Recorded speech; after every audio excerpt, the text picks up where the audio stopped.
You ask Tiger to solve. This deals with linear equations with one unknown. The final result is r equals 7/3. Let's solve it step by step. Simplify the expression.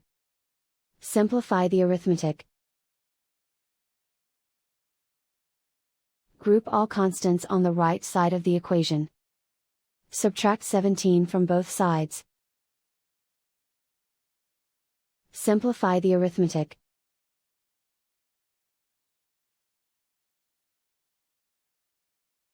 Isolate the r. Divide both sides by -3. Cancel out the negatives. Simplify the fraction. Cancel out the negatives. And so the final result is r equals 7/3.